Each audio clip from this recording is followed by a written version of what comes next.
Today on Radical Personal Finance, we talk with Jake Desyllas, and we talk about his brand new book called Job Free, 4 Ways to Quit the Rat Race and Achieve Financial Freedom on Your Terms. If you're interested in achieving financial independence and financial freedom, this is a must-listen-to interview and a must-read book because you need to know your options before you begin. This is a great place to start.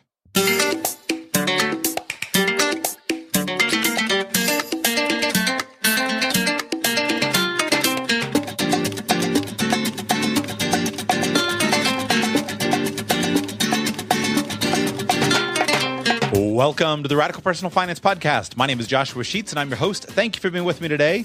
Today, we got a good one for you. We love to talk about financial independence on the Radical Personal Finance Podcast. Love to talk about all the different ways that you can accomplish this goal. But I always, in the past, was kind of missing the framework. I didn't quite have the framework. Well, Jake Desyllas gives us the framework, and we've got to choose your own adventure so you can decide what's right for you. I first saw Jake give these 4 options in a presentation a long time ago, but I asked him to come on and do an interview, but he wanted to wait because he was writing a book on the subject. Well, that book is out, and now I'm thrilled to bring the interview and the discussion to you. You're going to enjoy the content today because we're not just talking about the book, we're talking about the subject. So in many ways, today's show will serve as a little mini course on the different options that you have. So many people get fixated on their one way that they know of to create financial independence, and they forget about the other options. And I think Jake's done a great job of bringing together all your different options so that you can figure out which path is going to fit you. Most of us are pursuing this goal of financial independence and financial freedom. I am, but we're probably pursuing it in different ways. And it'll be valuable, I think, to you to know the different ways. And now here is the interview with Jake. Jake, welcome back to Radical Personal Finance. Hi, Joshua. It's a pleasure to be here. So first question is, I see we're talking on Skype. I see from your Skype location that you are in, I guess, Panama City, Panama right now. Is that right? Yep, that's right. In sunny Panama and loving it here. So quick personal update. As I understand it, you and your girlfriend, you guys have sold everything. You digitized everything. You hit the road and you're doing the full-time vagabond thing. Is that right? Yep, that's it. It's been a progressive project over the last couple of years. You know, we started spending 6 months abroad each winter to get away from the cold of England. And we were coming back to England and we just decided, you know, let's just go for it and sell the flat, get rid of all of our stuff and slow travel the world. And so that's what we've chosen to do. It's been a really liberating process. I've learned a huge amount through getting rid of all my stuff and becoming minimalist and choosing this lifestyle. And the first place that we've chosen is Panama, and we actually got here and like it so much that we're going to stick around here for a while and check it out, you know, more because there's just so much going on here. It's really dynamic. It's an amazing city, and it's very much a place with a lot of innovation and entrepreneurship and growth. And so, yeah, that's where we're calling home for the moment. So I was picturing that you'd gone on a multiple country tour, but you flew from England to Panama and there you stay. Well, yeah, because our plan has always been not really to go, you know, from hotel to hotel, but rather to actually live in different countries for at least 6 months and then, you know, see how we feel and move on from there. And so we're doing slow travel because that way, you know, you really get to feel what it's like to live somewhere. You get to meet people locally and actually experience life in a place. Otherwise, it can all become a bit of a blur. And that was our experience when we were staying in Mexico. We were staying in places for at least a couple of months, sometimes longer. One year we went from place to place every couple of months, and another year we just stayed in one place for 6 months. So that's the way that we like to do it because it gives us more of an insight into, you know, what life is like in different places. And so the first place is going to be Panama, and you know, we're just going to play it by ear and see how it goes. When I read travel logs, it seems like people who go out on traveling, the first 6 months or a year, they just go. And then if they're still on the road, they start to slow down and say, why did we go so fast? So maybe it's just the personality thing. At the moment, I'm like, why would you stay in one city when there's so many places to go? But you're past that initial frantic phase and you're into the regular phase, it sounds like. Yeah, the first time we did a couple of long-term travel trips, we were doing more of the frantic phase. We went all the way down through Latin America, through Argentina, and then back up through Chile.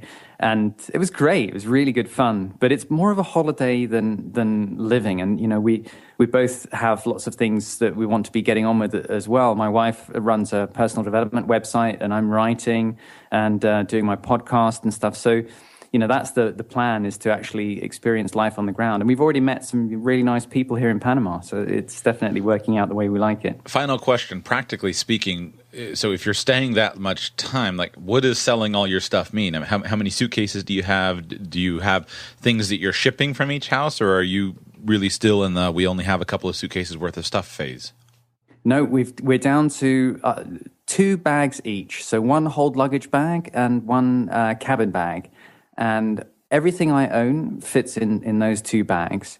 And so, we just got rid of everything. And it was incredibly liberating, because I realized traveling that most of the stuff we were putting in storage, I didn't even think about, I didn't miss.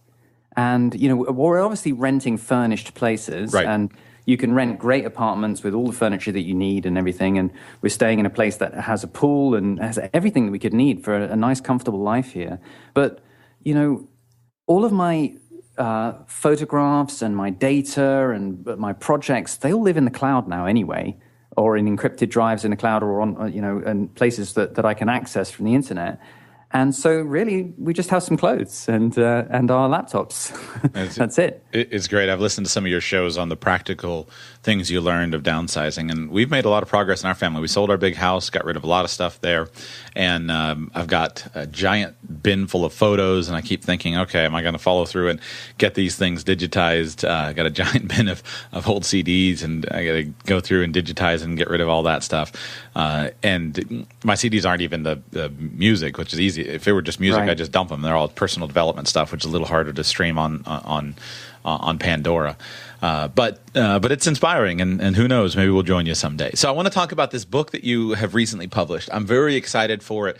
I remember you gave a speech on this topic, and I had reached out to you, I guess it was probably a year ago now, and I said, listen, I want to interview you specifically on the topic, and you said, wait for the book. So the book is here, and so we can do it. So what's the name of your book, and what's it about? So the book is called Job Free. And it's about 4 ways to quit the rat race, achieve financial freedom on your own terms. And so what I'm doing is really describing different approaches to getting out of unfulfilling jobs and finding a way to live free of jobs.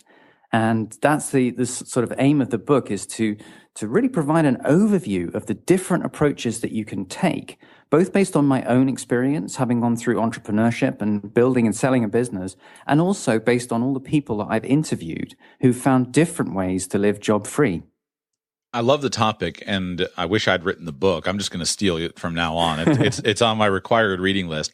I think your brain and my brain work similarly in some ways, where we like to categorize things. And it's not what annoys me about the finance world is people always say, this is the way you have to do it. And I look and say, well, that's one way, and that can work well for this type of person in these circumstances. But here's another way which can work better. And I think that's what you've effectively done with this book, is you've outlined, here are the 4 different ways to quit the rat race and achieve financial freedom on your terms, and you can choose which of these is appropriate for you. Here are advantages and disadvantages. So the book is a perfect introductory text for anyone who is interested in anyone who's interested in figuring out the different approaches and then figuring out what's right for them. So what are the 4 ways to actually accomplish this goal of quitting the rat race?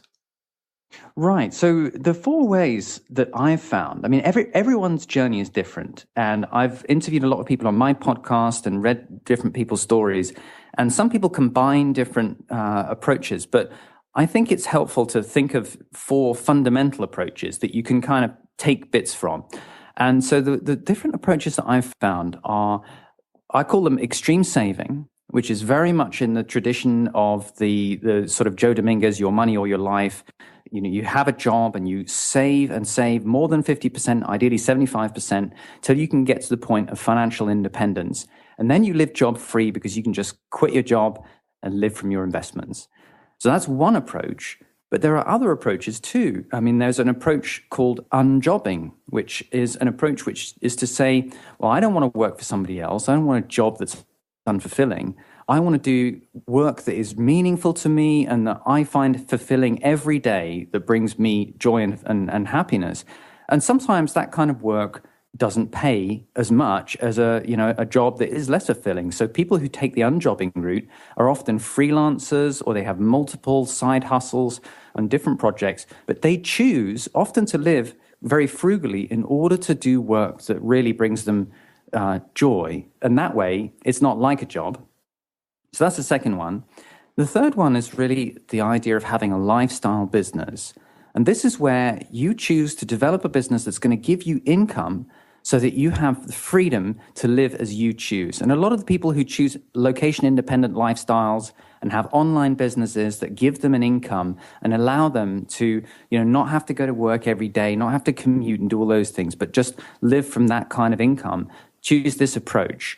And property would be another typical example of a lifestyle business. And lastly is the idea of having a startup. And this was my route. And that's where, rather than build a business that is going to just give you income, often as a solopreneur, which is what a lot of the lifestyle entrepreneurs are, a startup is where you're really focusing on building the value in a business. You're building an enterprise that's going to grow, it's going to have a massive impact, and ultimately it's going to have value as a business so that you can potentially one day sell your business and then use that financial independence to give you the freedom to do whatever you want with your time. And so those are the four different routes. It's basically extreme saving, unjobbing, lifestyle businesses, and startups. I want to hang some examples on these so people can understand. I'll do the first one, you do the next three. Try to just mention some examples of popular media personalities. The first one is the dominant theme in this kind of personal finance, early retirement, financial independence space, the extreme savings. So you mentioned Joe Dominguez, Vicki Robbins with just blanked on the book. Your Money or Your Life? Your Money or Your Life. Also popularized Mr. Money Mustache, the leading figure in the online space. Jacob Lundfisker, Early Retirement Extreme. Also guests that we've had on the show. Many, many guests from this situation, ranging from Joe, Rebel Spy from the Money Mustache Forums. We just had him on. Many of my guests have been in this extreme savings perspective, where everything is based upon the savings rate. And I feel like this one is currently a little bit represented. Give some examples of popular or somewhat known personalities that fit the other three categories. Sure. Well, I mean, let's take, for example, lifestyle businesses. I mean, I think this is really where you see things like Tim Ferriss's 4-Hour Work Week was a book that was highly influential in getting people to think about this type of approach. And a lot of people use that book, even though Tim himself did various things, including selling a business. He really popularized this idea of focusing on having a business that's going to give you income so you can live as you want. So that's lifestyle businesses. Then if you think about startups, my experience was through building a startup. But a person who's written a really nice book about that approach is Derek Sivers. And he built the business CD Baby and eventually sold it for $20 million. And he now lives from the income that he made from selling that business and does various other projects. Right. And so that's some examples there. But there's also this thing called unjobbing. And there's lots of people living sort of unjobbing style lifestyles. The person that I think is really most representative of this is a guy called Michael Fogler, who actually wrote a book called Unjobbing. And he writes about his own experience. He was trained as a classical guitarist, and he tried for many years to get a job as a teaching position as a classical guitarist. And he found after many years that he hadn't been able to get a full-time appointment doing that, but he'd made money just doing lots of other things, various side hustles and part-time work and this and that. And eventually he realized he just didn't want a full-time job. And so he pursued that lifestyle, living as frugally as he could, so that he could then pursue things that were meaningful to him. And he did various things. He was a peace activist, and then he did some writing, various other things that brought him fulfillment. The startup idea, I think, is the most historically popular. This was the way that when I was young and I was talking with my brothers about how we were going to get rich, it was, okay, we're going to build a big business. And then, as you said, Ferriss, I think, did more to popularize the idea of the lifestyle business. Just build a business that's big enough, but it's on flexible terms as anyone else. That's well developed. Then extreme savings has been somewhat developed, especially over the last few years with the rise of personal finance blocks. But this unjobbing one, this is still, I think, the not the black hole, but this is the one that I don't really connect with very, very much. I guess the closest I get is sometimes when I read books on how to sail full time, and they talk about, well, pull into port and do this little deal here and do this little deal there. Are people talking about this as an attractive option? Well, I think it really depends on what is important to you. And, for me, and I think for a lot of your listeners too, financial independence is something that I thought was a really important goal to have, to know that I could have the financial independence to do whatever I wanted with my time. The downside from unjobbing is that you don't have that financial independence. So you're going to have to continue, making a living somehow through the process of unjobbing. But there are lifestyles like that you described, that some people want to travel and they choose to go and work on cruise ships or whatever, because that gives them the lifestyle that they want to do other things like travel and that they find fulfilling. Or people who work, as musicians, or in jobs that you may not actually be earning as much as you could in other ways. But if you find it fulfilling, then that's fine. The other way to think about it, I think, is really just I think you can be a very successful unjobber if you have highly valued skills and you're able to freelance. If you have good connections with an industry. So a friend of mine worked for many years as a management consultant.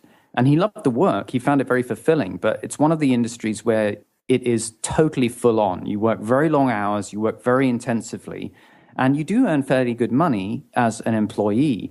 But what he found was that when he had enough industry contacts, he was able to get to the point where he could do freelance work on his own as a freelance consultant on 1 or 2 projects a month, just working for equivalent of a couple of days a week.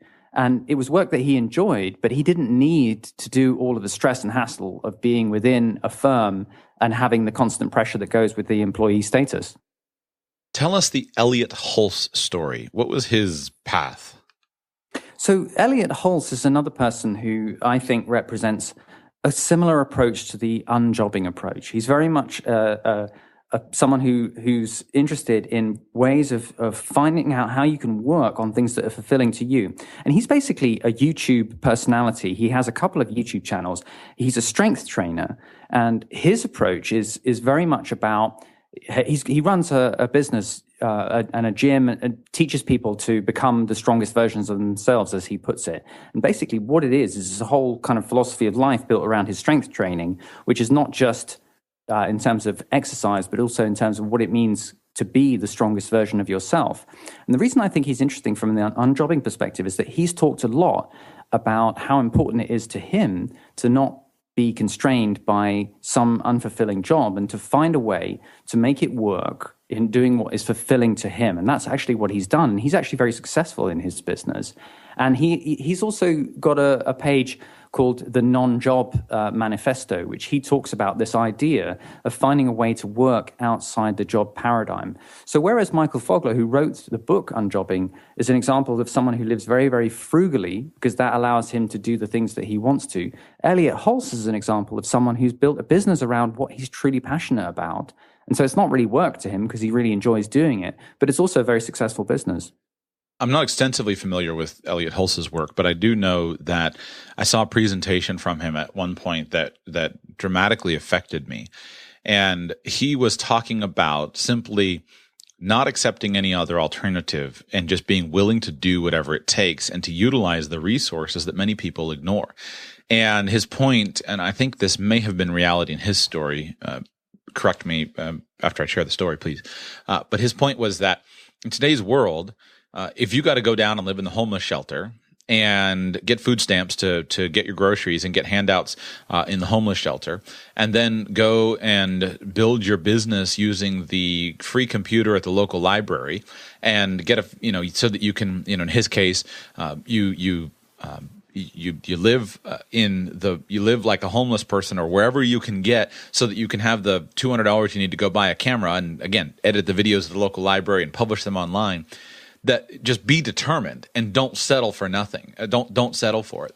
And in hearing somebody present that, it made me think to myself, and it was a real encouragement to me to realize that was simply a mental shift, that I was willing, if I were willing to do that, I could make the mental shift that I'm going to make this work, even if it means I wind up totally broke, even if it means I wind up living on food stamps, even if it means I wind up, again, using the library. Why not use those resources and get rid of my excuses? And it was scary because I realized that the major things that were holding me back were excuses. But it was also really inspiring because I just realized, yes, in today's modern world, use the social safety net that our societies have evidently decided is important. Use that to get what you want out of life. Yeah, and I think there are some similarities between some of the kind of philosophical ideas behind the extreme saving movement and unjobbing. And what a lot of people who are interested in unjobbing talk about is how the consumer culture that we're in can really prevent you from doing what you want with your life if you just take as a default assumption that you need to have a nice house with a big mortgage and, all of the consumer goods that make you feel like you fit in to these surroundings. Both the extreme savers and the unjobbers have really emphasized that these things come at an enormous cost to your freedom. If you want to save for financial independence, and if that's what's really meaningful for you, then you can take a look at what you're spending your money on and realize a lot of that stuff is not getting you to where you want to go in terms of one day achieving financial independence. So the way the extreme savers go is say, right, I'm going to live super frugally, and I'm going to put away 75% of my income so that one day I will be just living off my investments, and then I will do whatever I want. And the unjobbers say, right, I'm not going to take on this massive mortgage and all of these other things that are more about keeping up with my neighbors. What I'm going to do is say the thing that really matters to me is to work on what I'm passionate about. And if that means I'm going to live super frugally for a while, or even longer term, that doesn't matter, because what's important to me is what I'm going to find fulfilling. And yes, Elliott Hulse, in the book, I talk about the interview I did with him, where he describes how he talked to his wife about this when he started his business. And he was saying, if this doesn't work out, we might be living in the car. But this is something that they talked through, and they wanted to work out how important was it, and what were they willing to sacrifice. I think a lot of times it's so easy to just take the default symbols of success, which is the big house, the nice car, and all of these other things, and think, right, well, of course I need those, because otherwise I'd be a loser. And so what I want those, and I also want a business that's really exciting and fulfilling to me, or I want to be able to travel and so on and so forth. And the key there is to say, well, really, how fulfilling is it to you to have that luxury car or that nice house? Is it really fulfilling, or is it something that you're giving yourself in order to make up for the dreariness of the job that you have in order to pay for that stuff? Seems like so many of the chains that keep people, and not everybody who's working a job, living in a mainstream lifestyle, many people, and I get emails from listeners sometimes that try to remind me, and it's important reminders. Not everybody who's living in a house with a white picket fence with a 3-year-old car, working a corporate job, they're not living in chains. Okay, so but there are some people who are. I just want to recognize that not everyone needs to pursue these paths, but so many of the chains that keep some people stuck in a place they don't want to be are mental. They're not actual. They don't actually exist. They're mental chains, and it comes down to a scale of priority. a ranking of priorities. I have a $5,000 car and I have a $500 car, and I like to drive my little $500 car. There are times when I recognize it's not socially appropriate, but I like to drive it because it gets me down the road. And I often, my wife and I were with some friends recently, and there's a young couple, and we were in there. They had a beautiful house, two brand new cars in the driveway, and we don't talk about money. It's not that kind of relationship. I know enough about their financial situation to know that they are not wealthy. They are enjoying they're spending their income, and I just looked at her and I said, it's not at all attractive to me anymore. And my self-worth is now sufficient that I can happily pull up in their driveway in my $500 car and happily enjoy the beauty of this nice house and go away with, I don't have any envy. I don't have any jealousy. I have, if anything, a sense of compassion because they're stuck and I'm not. It's a mental chain, though. It's not a physical thing. It's a mental ability to cross over that hurdle to be okay with your life choices. Yeah, I think I really resonate with everything that you've said there, and I think it's really important to just pick up on the first thing that you said to make the point that I don't consider jobs to be inherently bad or exploitative or like a bad way to live, and in fact, jobs are incredibly important and helpful, especially in the early stages of your career, for gaining experience, gaining contacts, whatever your plans are, whether it's to start your own business or work towards financial independence through extreme saving or whatever. So I think it's really important because sometimes when people want to break out, they can really get a bit polarized between seeing that sort of typical, if you like, job lifestyle as being inherently bad, and then their way as being the only true path. And my book is not about that. It's about really just challenging the default assumptions. If you are happy in your job and you're having a great time and you enjoy spending your money in the way that you're spending it, great. The problem is if you have taken on those assumptions, typically through schooling especially, because we're all trained to be employees. All of our teachers are lifelong employees and they never teach anything else except how to get a job and keep a job. So if you're just brought up with those assumptions, then it can get you to the point where without knowing it, you have lost the opportunities for freedom that you really could take simply because you've not been, able to break out of that paradigm. So that's what I'm hoping that this can help do, is to give people, as you said, especially in the beginning stages, a real overview of the different options that are open outside the realm of getting and keeping a good job, the entrepreneurial options and other options that are about living job-free, which you're not going to get taught in school and which you're not going to get taught by university lecturers. So that those type of options are open to all of us, and we live in such an amazing time of opportunity to pursue those options.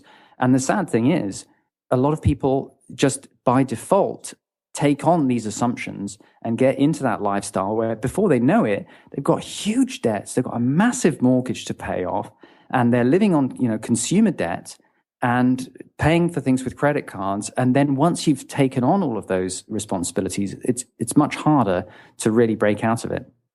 Which of these four paths to financial freedom is the easiest?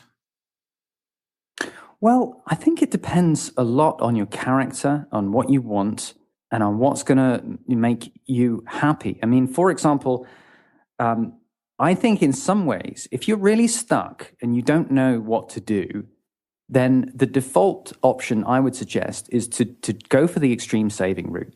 Save money. If you don't yet know what kind of business you could start, or if you don't have the skills or you don't have the contacts, then saving is great because, first of all, you can just continue along that path and continue until you gradually build up more and more levels of financial freedom. But also, it gives you the capital to then start your own business or do other things when you do have that in mind and when you do have that approach. So, I think if you're really stuck, I would suggest that the saving route is the one to go for. But then again, it depends on your character. I was always really excited by the idea of entrepreneurship. That to me was not just a goal finally to achieve financial independence, but that seemed like an amazing, awesome opportunity, a great adventure that I wanted to do. And so the doing of it was a very fulfilling thing for me too. And, in fact, the mentor that I met very early in my teen years, who I would sort of looked up to, was an entrepreneur. And I saw what he was doing, and he had a very clear plan to achieve financial independence through entrepreneurship. So that was a path to me that was very tangible. I could see that it's possible. I could see other people doing it, and I wanted to follow it. Other people just don't like the idea of being an entrepreneur. And for them, it wouldn't be the right path. So I think that, as I say, I think in terms of like a default choice, I would say the savings, if you can't think of anything that you want to do otherwise, that's the easiest one to do, because even though it's quite hard to live the lifestyle of extreme frugality, it's relatively straightforward what you actually have to do. It's not very complicated. You've got to make the savings, and that's it. Which of the four paths is the most certain? Well, again, I would say that the savings route is the one that's most certain because it has the least entrepreneurial risk involved.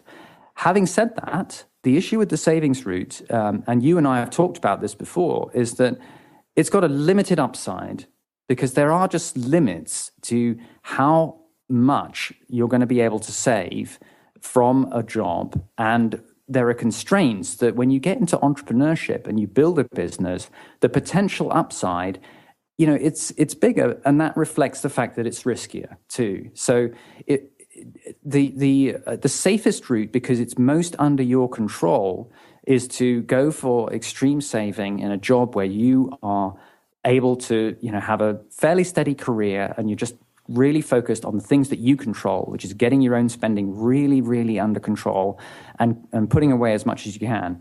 If you do that, then you can gradually, slowly work your way towards financial independence. But you're not going to be getting nearly as much potential upside, for example, as if you would do if you become a successful entrepreneur. Yeah, I feel like I love having the four discrete categories, because it's useful for people to look at and see, there are multiple ways. And the reason I ask you about the most certain and the easiest to start with is, I think the hardest one to start with, and I agree with you, it's hard to say in these situations, the hardest one to start with is the idea of launching a startup. Because if you have the idea of launching a startup, at least this is my personal experience, goal is, I'm going to launch a startup, I'm going to build a big business, and I'm going to sell it out for $5 million. Well, you're often looking at ideas, and they've got to be big. And so it's very frustrating when you're looking around saying, what's that idea? What's that idea? What's the idea? And sometimes you don't have the idea. Sometimes the idea comes later. And so what I spent time doing, and I wasted several years by not having the clarity of starting with extreme savings, I wasted time constantly looking, what's that big idea? And now, in retrospect, what I think about your four categories is I almost see them as a numbered path to starting. So the number one thing is extreme savings, because if you have an income, then focus on saving as much of that income as is practical for your circumstance. Now, there will be people who will not pursue this because they say, I'm just not willing to live that frugal lifestyle. But many people are, and especially many younger people. So extreme savings gives you multiple things, most especially gives you cash, which allows you to more easily make a transition to unjobbing, if you would like. It's a lot easier to go and move into transient employment if you've got some several $1,000s at the minimum in the bank, so you can be a little bit more comfortable with the fact that, okay, sometime over the next few months I've got to get a job, or I've got to get a temporary gig of some kind. So extreme savings leads naturally into unjobbing. Unjobbing might lead naturally into your discovering and building a lifestyle business. And also, extreme savings is the foundation for your lifestyle business. It gives you the ability to take the risk on starting a new business. And then what might happen is your lifestyle business might have to transition into a startup, something that could grow. Now, not all lifestyle businesses can scale, but what I think can happen, and you used right in the first of your paragraph on lifestyle businesses, you used the example of Pat Flynn, founder of Smart Passive Income. Yeah. So I think Pat started with, and his story, I'm finding that the path that he's taking is kind of similar to where I'm at. His story was he started Smart Passive Income. He started to build a lifestyle business, but at this point, he could shut the whole thing down and live on savings. But the lifestyle business has become a much bigger business, and that's what I'm finding with Radical Personal Finance. At this time, I could, with my family, sell all our stuff, take my cell phone and a little microphone, and create my podcast all around the world, and I could make enough for us to move down and live with you in Panama City. But what I'm finding is I don't really want to do that anymore. Now I want to build something that's bigger, that has a bigger impact. And it's not so much the financial motivation. It's more of about, well, I guess I didn't want to actually quit. Yeah, absolutely. And I think, Pat is a great example. And I use him as one of the examples for lifestyle business because that transition is very clear. He was working for an architectural firm and he had a blog. And he started to monetize that. Well, actually, he was made redundant from his architectural firm, and he needed a job. So cute how you Brits say that. He was made redundant. He was fired. Yeah. Very cute and politically correct. I like that turn of phrase you guys use. Yeah, so he had to get income, and he was able to monetize this blog, and that's really was something that a lot of people found helpful because it was a blog that was about passing an exam that a lot of other people were working towards. And so this blog was very helpful. He was able to monetize it, and then he had products spinning off it. And as you say, that created this passive income lifestyle, this lifestyle business. And now he's clearly making a lot more than he would need to carry on. And in a way, he's doing it because he just loves doing it. And I think it's true also that if you want to do a startup, then you have to think about the startup in terms of not this is going to be my ticket to financial independence, but am I going to find this fulfilling as something to do? I mean, the same goes for any lifestyle business, really, because you don't know whether or not you ever will have a business that does successfully get to the point of being valuable enough to sell. And even then, whether or not you'll be able to successfully negotiate a sale and find a buyer. But it depends on what you're going to find fulfilling in doing it as well. And the same with a lifestyle business. You know, it might be that it's much harder to make money in one particular industry that you want to start your lifestyle business in, and you don't necessarily know that it's going to be a 4-hour work week. You know, most lifestyle businesses are not 4-hour work weeks. They are much more than that. And in a way, that has become a little bit of a myth sometimes because it's not easy to get a lifestyle, to get a business providing you with that regular income on so little work per week. So the question you have got to ask yourself is, are you going to enjoy it anyway? Are you going to find it fulfilling to have this business, even if you're working a lot more than 4 hours a week? And if you are, then that's fine because, you know, you're not going to lose doing the business because it's going to be interesting to you anyway. Pretend that I am reading your book and I'm a 40-year-old man or woman, and I'm middle income, middle America, or I guess it could be middle Europe, whatever, middle class. And I'm sitting there saying, well, I got, $20,000 in my 401k. But beyond that, I don't really have that much. How do I sit down and analyze my situation but I really want to be financially independent? How do I sit down and analyze my financial, my path to figure out which of these approaches is best for me? Well, that's a really good question. And it's interesting that you start with the 40-year-old because I think, the easier case is the people who are going to gain most from my book are people who are the 20-year-olds, right? Because they have a lot more ahead of them to choose freely as to which path they're going to take in different parts of their life. And they may well find that there are some periods in your 20s where extreme saving makes a lot of sense because you don't have a lot of experience. And then later on, you can branch into other things. With the 40-year-old, I think you have to look at where you're at and what you already have in terms of, your own human capital, really. I'll give you an example that I mentioned before, the friend of mine who was a management consultant. And he was in his mid-30s when it got to the point where he had such good industry connections that he was able to go freelance, and he was able to make good money and be there for the birth of his son and for the first couple of years of his son's life, and be basically like a stay-at-home dad, and yet do a bit of work here and there. So for that period of his life, unjobbing was great. You know, it was a really good opportunity. He was able to build on all of the experience and industry contacts that he'd already gained by that time in his career. It would have been totally different if he had zero contacts and no chance. So I think for that 40-year-old, you've got to ask yourself, well, what have you got, and where, what's realistic from where you can go from here? Because you can start extreme saving at any point in your life. It's actually down to you to decide to make the lifestyle changes to start doing the extreme saving. And if you do it really intensively, then in 10 years, you can get to the point of financial independence. So that 40-year-old, even though it's actually starting a lot later, within 10 years, they could potentially replicate the kind of pattern that people like Jacob Lund-Fisker and Mr. Money Mustache and other people have done. There are lots of people that age pursuing that approach. But you could also say, well, as a 40-year-old, what have you got in terms of your insights into this industry that you work in? What business could you start? What could be the opportunities? And it depends where you're at in terms of things like your kids, what other financial responsibilities you have. Once you get to that age, you're a lot more locked in to the previous decisions that you've made. So I hope that my book can be most helpful to people to younger people who are thinking about their approaches. But I think at any age, it's still possible to change your direction, and you can still make incredible changes within, what is within a lifetime, a relatively short amount of time. So pretend you're counseling me again, same scenario continuing on. And I'm saying, Jake, I'm 40 years old, and I was meeting with my financial advisor, and I was just doing a review of my 401k. And I need to be saving more money in my 401k for retirement because I'm going to be 65 soon.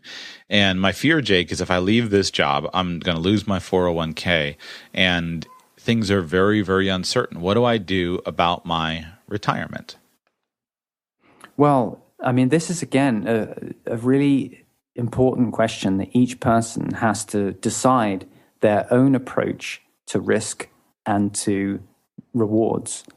For me, I started entrepreneurship when I had nothing to lose. I had no money. Well, actually, I had some savings that I put into the business that I'd accumulated through my work, but I didn't have any kids. I didn't have a wife.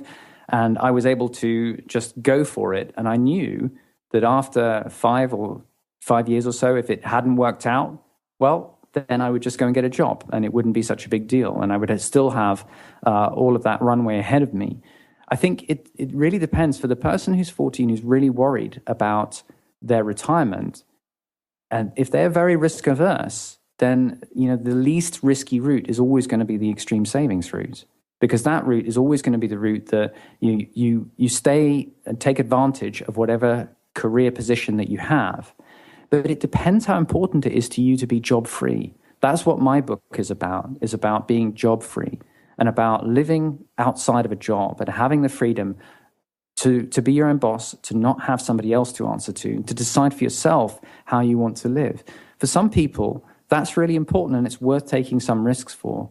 And so, you have to decide for yourself how risk averse you are, and whether or not you've left things to a point where you really need to focus first on saving for a while before you do anything else. So I would always say it's got to be an individual decision.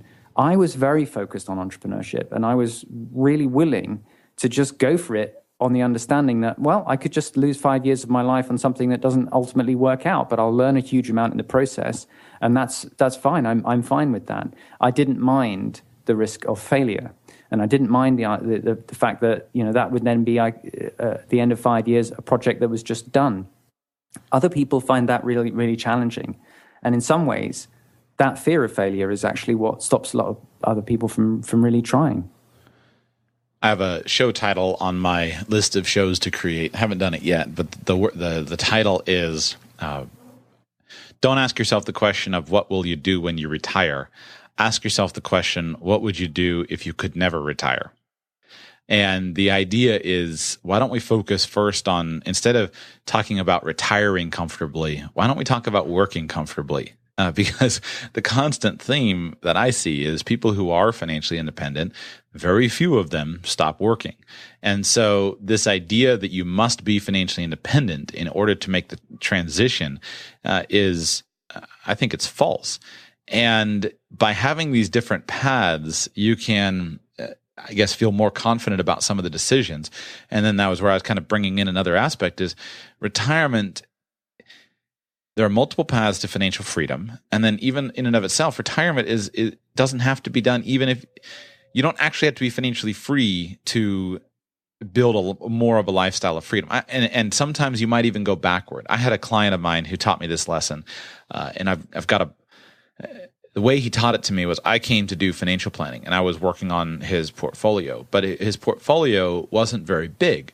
But what he was doing is he had shut down a fairly successful business and transitioned into an employee role in the same industry. And then he was planning, when I first met him, and he later did it, he was planning to transition from working as the employee in this business to going back to college as a guy in his mid-40s, going back to college and then getting a job working as a teacher because he loved history and he wanted to teach high school history, and he wanted to choose teaching so that he would have time to travel, and because teaching was something that he wanted to do and he could do it for a very long period of time.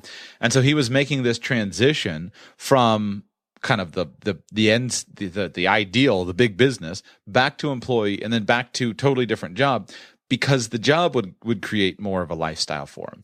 And when you see all the different paths, it blows so many holes in the standard U.S. American approach of work a job 40 years and retire at 65. I wonder why anybody wants that path anymore. Yeah, absolutely. And that's why I chose to focus on the concept of being job free rather than the concept of being financially independent, because although financial independence is great, it's not the only path to being job free. And you can live a fulfilling, wonderful life, not being financially independent, if you find ways of making ends meet that, make you happy and that give you fulfillment, because ultimately that's the goal. Financial freedom for me really is about not having to work in a job that you don't enjoy.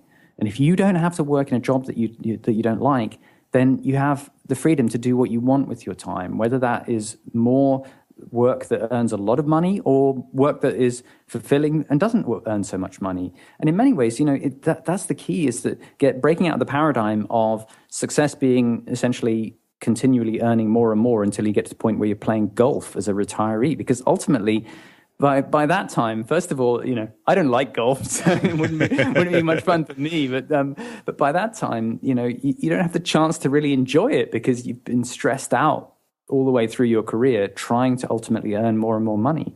And I have seen that happen. I've seen people get into that mindset where success is defined by how many toys you have and how much money you have. And for me, when I sold my business, I became a director in the international company that bought my business. And I could have continued working there and earning a lot of money. And I could have built from that and gone on within the corporate world to, a higher level corporate job and so forth. But I just didn't want to.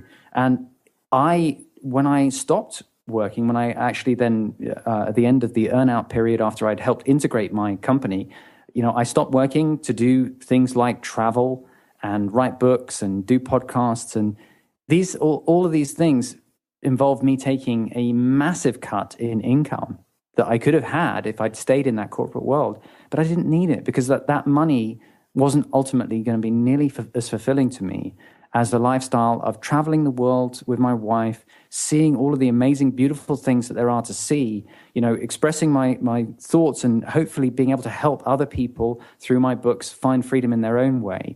And these are the things that bring meaning to my life. So why should I continue earning more, when I have enough to do whatever I want? Tell us the story of your friend Peter and what you learned by interacting with him and observing his life. Well, Peter's story is one that I tell it in the book, and I found that a lot of people have really connected with it partly because I wanted to explain that I did have a mentor when I was growing up. I met someone when I was a teenager. I was really trying to understand politics, and I was asking my parents lots of questions that they weren't able to understand, they weren't able to answer. And my mother suggested that I speak to this guy called Peter, who'd previously been active in the same political group as her. And I went to talk to him, and he had become totally disillusioned with politics. And he was building a business. He was an entrepreneur, and we became good friends. And I asked him what his goals in life were after knowing him for a bit. And he was very clear and explicit with me that he planned to build a business, get to the point of being a millionaire, and then retire and just do whatever he wanted, which probably wouldn't be very much more than just reading interesting books and having philosophical conversations. These were the kinds of things that he ultimately wanted to do. I found that such an incredible thing to hear at that age, because this was somebody who clearly planned to be a success in his chosen field, and then he was just going to quit and be a successful dropout. And I'd not heard anyone talk about that. And the other thing that really impressed me was that this wasn't just a dream that he wanted to be a millionaire. He was seriously planning it, and he was absolutely going for it. And everything that he was doing with building his own business was leading towards this goal, and he was serious about implementing it. This wasn't just idle talk. And that also made a huge impression on me, because I took from that it's okay to take this seriously and to believe in doing it, and not just to treat it like, oh, wouldn't it be nice one day, And so that made a huge impression on me. And in many ways, slowly, it took time for it all to sort of sink in. And I spent a lot of time in university. I did postgraduate studies, and eventually I even did a PhD.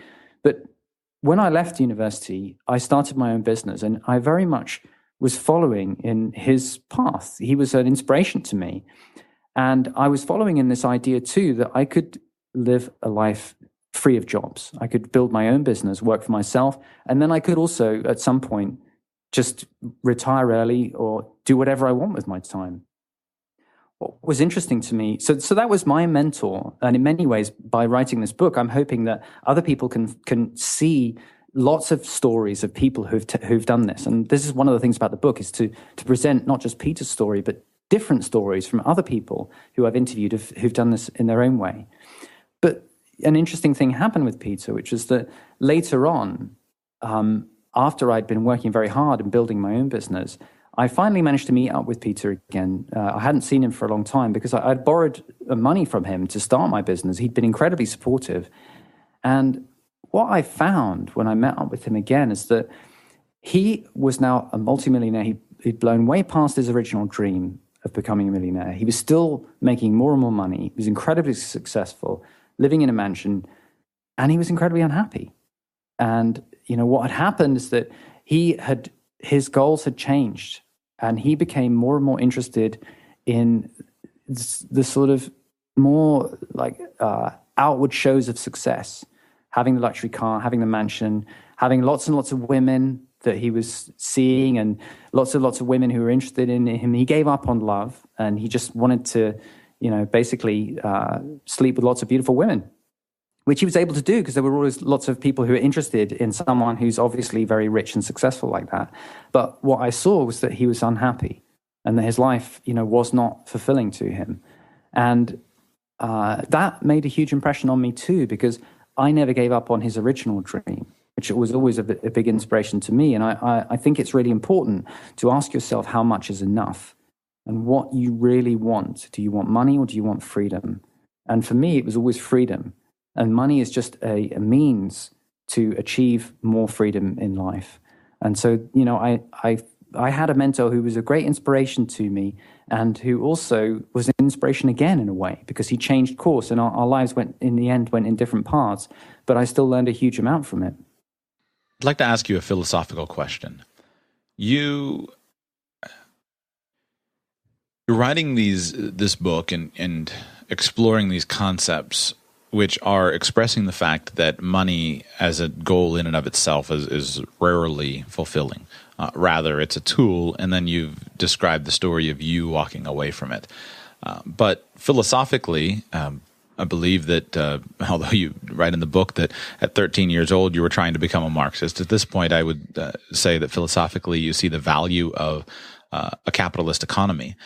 And I'm curious, how do you integrate these seemingly opposing philosophies? The one idea being that in capitalism, by pursuing our own economic self-interest and by building our fortunes, we're motivated by that. That's commonly how it's perceived. With the other being, well, if we build our happiness and do that, then we've got enough. How do you integrate these two seemingly opposing philosophies? Well, I think so. Yeah, you're right. Just to explain, the reason I originally wanted to ask Peter lots of questions was that I was trying to understand socialism. My parents were socialists, and I wanted to be one too.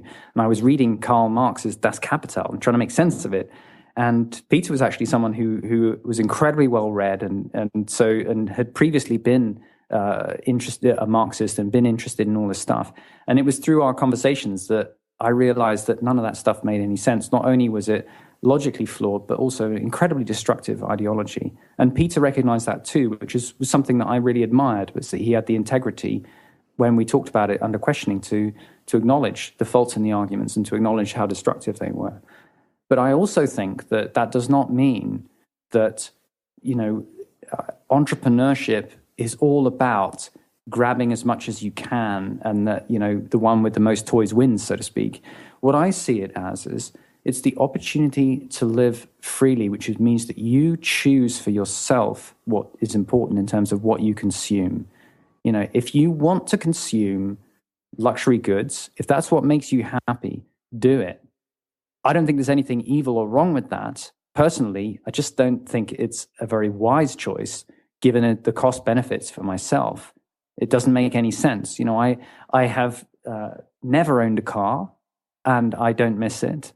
And up until the time when I was financially independent, I never owned any property. I only stayed in a small rented apartment.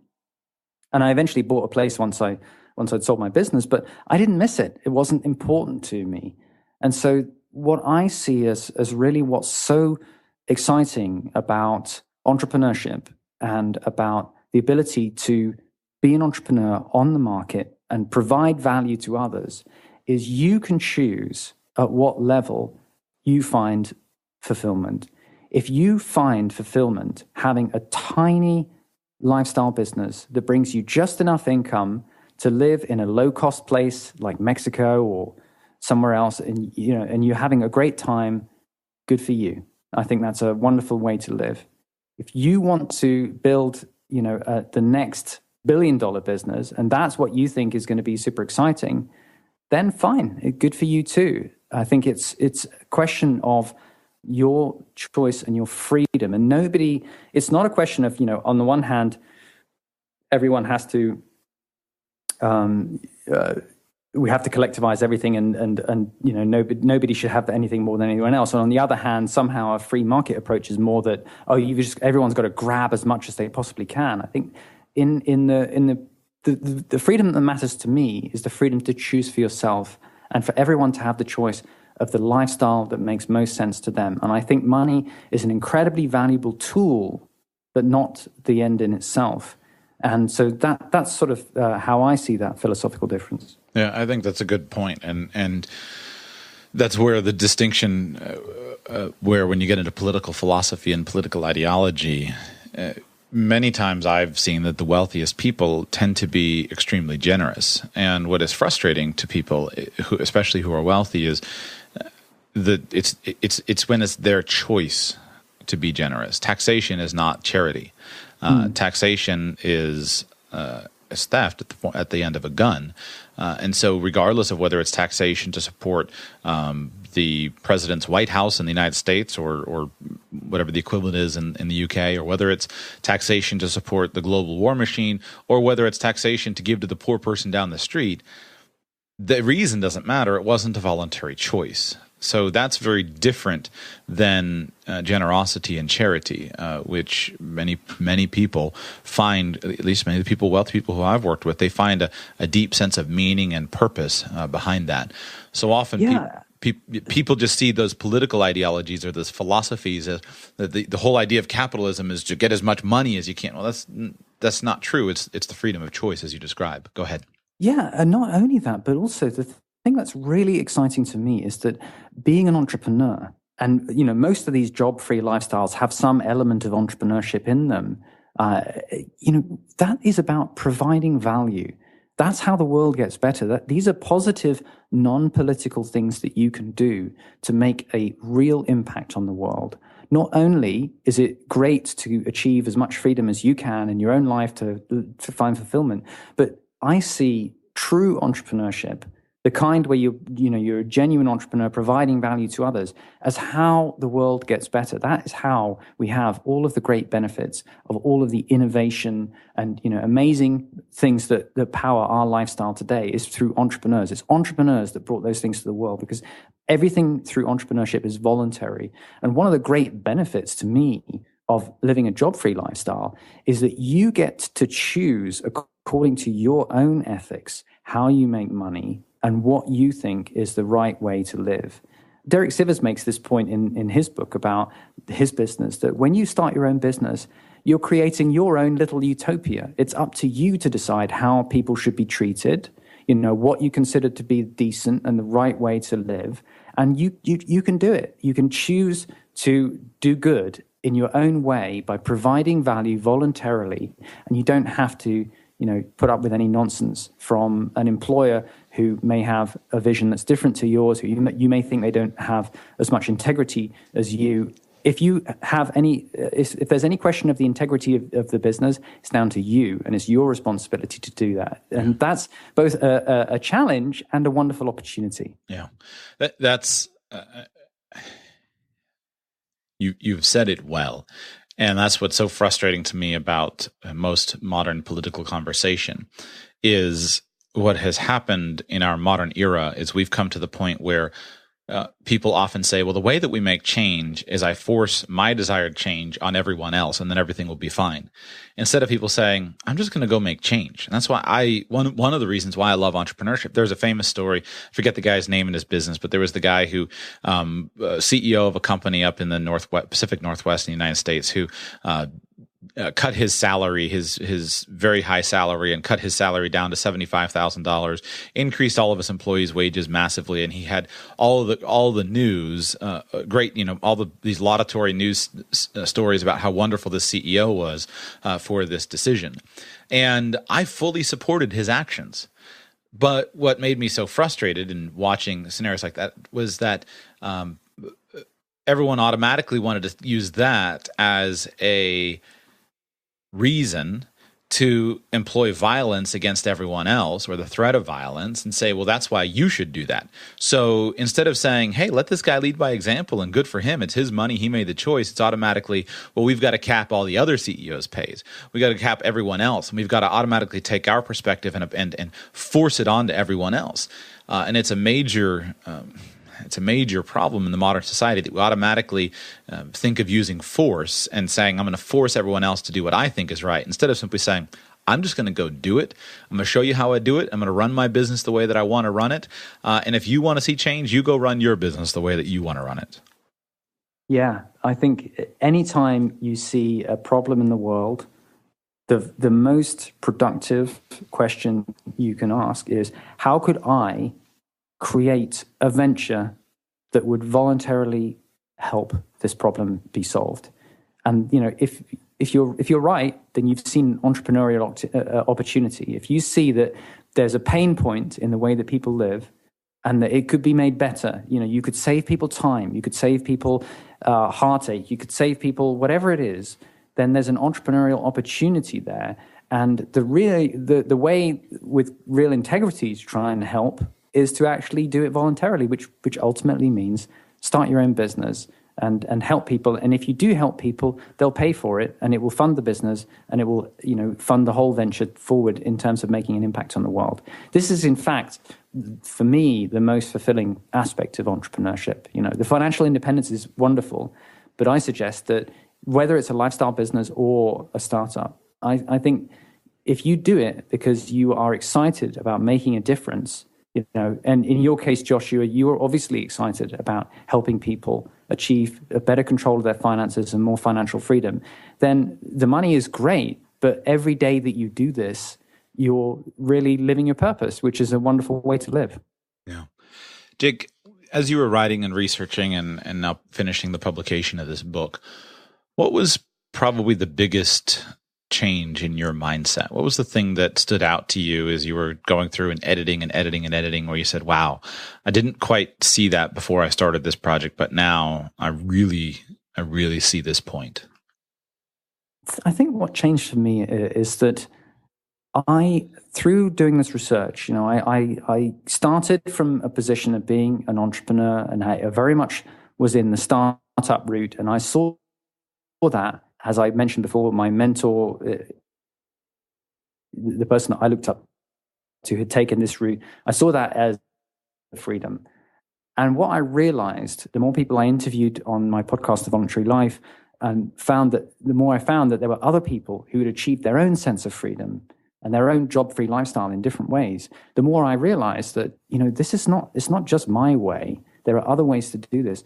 And the more I realized also how often there isn't that much overlap between these different communities of people who have found ways to live job-free. I think your podcast is an interesting one because you speak about all of these different approaches with different people, but often, there is not that much overlap, for example, between startup entrepreneurs and extreme savers. I think in many ways those two communities don't really know each other, and I don't think that the extreme savers have much of an insight as to what it is like to be a startup entrepreneur, and I don't think startup entrepreneurs have much of an insight as to what it is like to be an extreme saver. And yet, in many ways, I think they share many similar values and many opportunities to learn from each other. And I certainly found that I learned a huge amount by looking at these other approaches and seeing, the ways that you can find freedom. And so now I like to pick and choose and take from all of these approaches the things that are meaningful to me. And philosophically, I can learn a huge amount from all of them. But that's what happened to me through doing the research for the book, was it really opened my mind to the different options that are out there. I love the book. I'll just, as a absolute endorsement here, Jake sent me an advanced review copy, and I sent him back a little blurb for his publicity, and I'll just read my blurb. Here's what I sent him. I said, "This book is a required introductory text for anyone who is interested in achieving financial independence. You will save years of misdirected work if you begin with a clear plan, and Jake's book provides the outlined plan that you need." The book is really, really good. It's very concise. The estimated length on Amazon is 96 pages. The price is great right now on Amazon. I'll put a direct link to the book through it. radicalpersonalfinance.com/job-free. So radicalpersonalfinance.com/job-free, or I'll put that link in the notes and blog post for today's post. But it's $3.99 on Kindle right now, and it's also part of the Kindle Unlimited package. So if you are a subscriber to Kindle Unlimited, get over to Job-Free and check the book out. I'd love to see the book really grow and rise in popularity, because I think you've written something that's incredibly useful, Jake. And again, it's for anyone who's interested in financial independence. Take I don't know, what do you think? It takes an hour to read, hour and a half? It's 100 pages. So you can read it. You can read it in an afternoon if you want, if you're interested. I've had people who've told me that actually, that they've just read it in one sitting because they were really interested. Yeah, you can, and it's just so clear to provide those outlines because it provides the choice that people need, and exactly the point that you've said throughout this interview. Many times people say, well, this path is the right one, and they don't recognize that there are many paths. And so for some people, extreme savings is all they need. Some people, unjobbing is all they need. I've gone through the transition. I started with the goal of creating a lifestyle business. Now I'm moving on to kind of the startup world, and you can pursue all of them. But the key is, by having them identified in your mind, you will be empowered with the ability to look at your own situation and judge what's best for you. So, Jake, I thank you for writing the book. I thank you for coming on the show. Also mention, let's see, you got the podcast. Is it thevoluntarylife.com? I think you have the yes. in there. Okay, so thevoluntarylife.com, podcast, the Voluntary Life podcast. And if you're interested in a really great insight into somebody who's living the financially independent lifestyle, check out Jake's podcast as well. Thank you so much, Joshua. It's been really fun talking to you. Your homework now is to take the information in today's show and to think about your different options. Expect those options to change. When I started, I had done a little bit of savings, but not extreme savings. And I was primarily focusing on building the lifestyle business. Now that I've built the lifestyle business and that's starting to function, now I'm looking and saying, well, am I really creating a startup, or am I just building a bigger business? I don't know. But if you think about these different options, I believe you can use all of them at different points in your life, depending on where you are. And having them firmly in mind will help you. unjobbing, you want to go travel the world and don't have a lot of money, figure out an unjobbing gig that you can do. So I hope you can gain inspiration from the different stories and the different strategies, and then you can design whichever one of these strategies is the best for you. I strongly urge you to go and check out Jake's book. It's well worth the money. From the time I recorded the interview to today, I was trying to figure out whether the cost has changed. I'll link on the show notes and blog post for today's show through to the book on Amazon. That'll be an affiliate link, so if you use that, I get a commission for selling you the book. Thank you for that, by the way. But just check the current price. But it's well worth reading. This book is officially on my list of must-read books when building out a plan for financial independence, because it'll save you a lot of time. It'll save you possibly years. I know I would have been saved years if I had read this book in the beginning. So if you have any interest at all in financial freedom, financial independence, make sure to read the book and save yourself some serious time. Check out all of Jake's information, his podcast, his website. Jake does a really good job. His show is not very commercial. His website is not very commercial. He already made some money. I'm sure he makes some money on a few things here and there, but he's writing these books. He's traveling the world. He puts his money where his mouth is. And in the world of internet marketing, I find that refreshing. I'd rather listen to guys like Jake than the latest guru to sell you the latest, greatest system. So check out all of his information at thevoluntarylife.com. If this show has been valuable to you, I'd appreciate your support on Patreon. You can find all the details of that at radicalpersonalfinance.com/patron. Thank you to the new patrons who have signed up in the last few days. I appreciate your supporting me. radicalpersonalfinance.com/patron for all that information, and I will be back with you soon.